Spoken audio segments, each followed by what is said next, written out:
Bon, je vous fais cette dernière vidéo histoire de clarifier les choses autour de ce combat qui n'aura sans doute pas lieu parce que Booba refuse.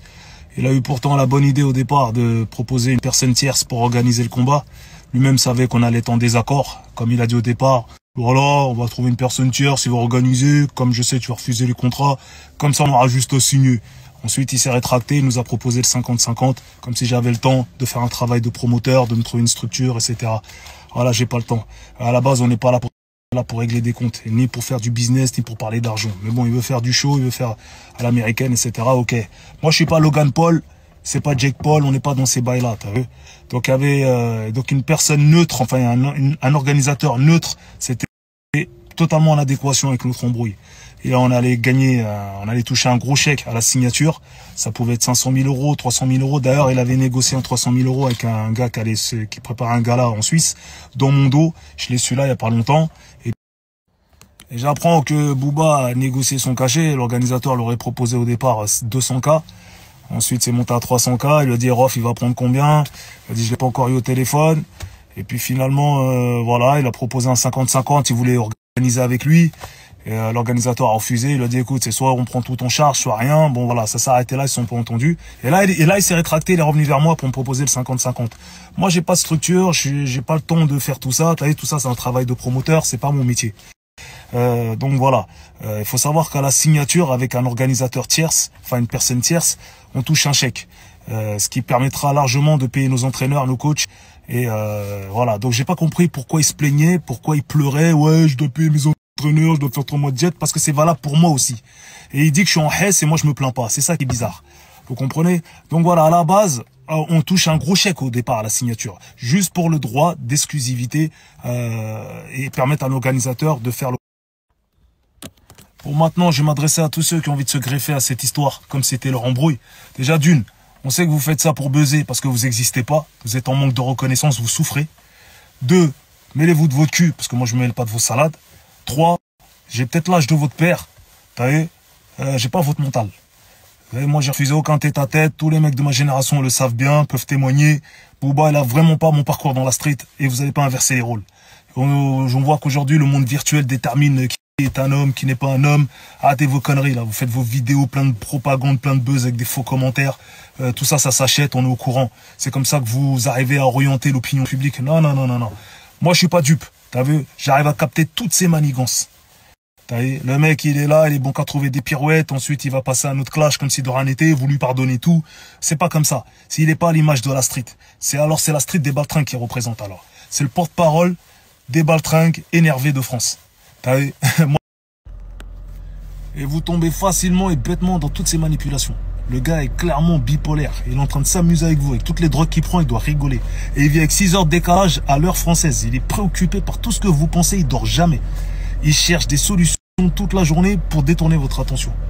Voilà. Il joue le fin stratège. Moi, je vois clair à son jeu. J'ai autant de métiers que lui, voire plus. Allez, je capte toutes ces manigances à 2 balles. Ok? Donc voilà. Que le meilleur remporte les gains.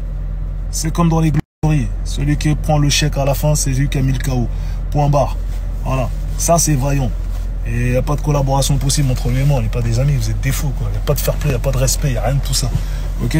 S'il n'assume pas, c'est parce qu'il n'est pas sûr de lui. Et là, anglaise, après taille, après ceci, après cela, on dirait je dois courir après lui. Vous êtes des ouf ou quoi? Non, c'est pas comme ça la vie. D'accord? Un mec de quartier, il fait pas autant de chichi. Et lui, quand il entend parler, il veut du fair play, du respect. Quoi, après avoir insulté les mères, tout ça. Après tout ce qu'il a fait depuis toutes ces années. J'étais en prison, vous avez oublié ou quoi? Vous ressentez pas ce que je ressens. C'est pas une collaboration, c'est pas un featuring, c'est pas un album en commun, gros. Et puis le perdant ne peut pas gagner autant que le gagnant. On est obligé de marquer une différence. On est d'accord. Et puis, le perdant aura quand même gagné le gros chèque de la signature. De quoi payer ses coachs, ses entraîneurs. Lui, à l'entendre parler, vas-y, moi je suis par terre. Vas-y, je suis en Hesse. Et pourtant, c'est pas moi qui chiale. T'as vu? Ouais, je dois payer mon train de vie, ceci, cela, comme s'il y a que lui qui a un train de vie. T'as cru quoi, gros? Nous, on voyage, on bouge, on a des familles. J'ai ma mère, j'ai ma soeur, ses enfants, mes enfants. Frère, j'ai tout le monde à charge, moi aussi. Je suis un chef de famille, frère.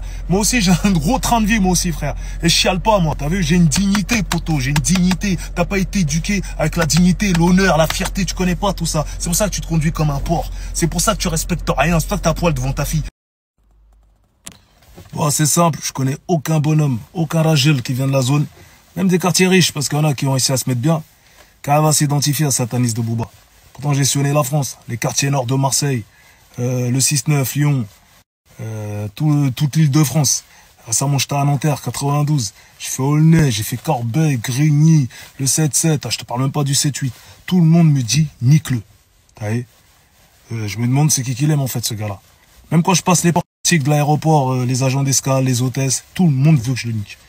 Alors voilà, arrêtez de tomber dans le jeu parce que voilà, on a l'impression que sur Internet, il a un soutien de ouf. Oui, il y a ses rapistes, mais aussi plein de faux coms. Ça s'achète, on m'a montré, on m'en a proposé. Ça, on peut envoyer des 20, des 40 coms, que ce soit sur Twitter, que ce soit sur Insta. Partout, tu peux polluer les posts des gens avec des faux coms. C'est connu. Demandez aux artistes, ils vont vous le dire. Ok. Et pour en finir avec cette histoire de combat, moi, j'ai jamais refusé une opposition ou un tête-à-tête dans ma vie. Voilà, je suis pas un surhomme, mais j'ai toujours porté mes couilles. Les mecs de ma génération, je vous parle des vrais guerriers. Et on se sait, ils peuvent témoigner. On m'a jamais forcé à rapper par la fenêtre en prison comme Booba, en mode rap ta race. Voici le métus cappuccino. Ah ouais, il était obligé, sinon il descendait pas en promenade. T'as vu, une victime reste une victime, frère. Voilà. Et je suis parti chercher à son anniversaire chez Régine. Elle a entendu que j'étais dehors. T'as vu, une meuf, elle a entendu. Vas-y, je veux pas me battre, moi. Vas-y, c'est mon anniversaire. Vas-y. Eh ouais. Parle moins fort quand t'es bourré, gros. Une victime reste une victime. Maintenant, aujourd'hui, le monde virtuel veut inverser les rôles. Mais lui, il n'a pas mon parcours dans la street. Ça n'a rien à voir. Les enfants, vous avez poussé, vous avez grandi, vous êtes tous devenus des bonhommes. Mais voilà, il faut connaître l'histoire des gens. Parce que là, maintenant, ce qui se passe, c'est que vous vous trompez d'ennemi. Voilà. Ok. Le mec, il a ringardisé les quartiers, il est en train de twerker. Il est à poil dans sa douche, il est défoncé à la coke, il fait n'importe quoi. Vous le suivez. Voilà, si ce combat se fait, ça se fera à huis clos. Parce que c'est très bien que ça va partir en couille s'il y a du public et aucun préfet de police va valider ce projet, oublié. Et la Fédération française de boxe va jamais valider ce projet non plus.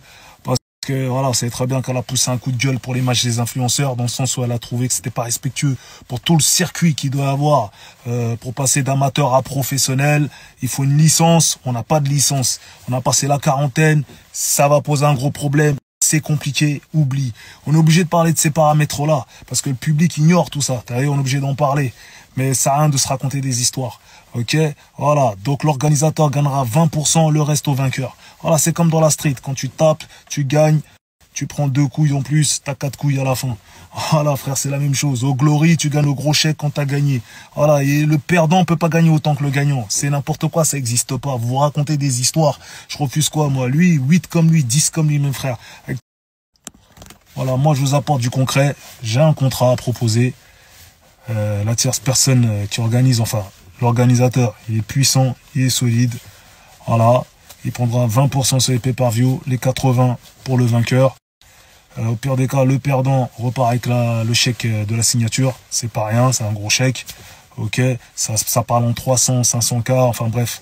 On verra comment ça se négocie. Mais en tout cas, elle a de quoi payer ses entraîneurs, ses coachs. Ok.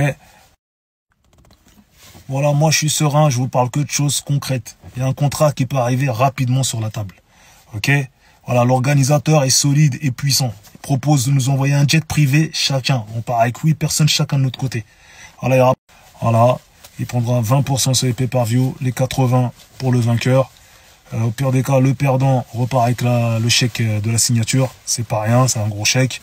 Ok, ça parle en 300, 500K, enfin bref. On verra comment ça se négocie. Mais en tout cas, elle a de quoi payer ses entraîneurs, ses coachs.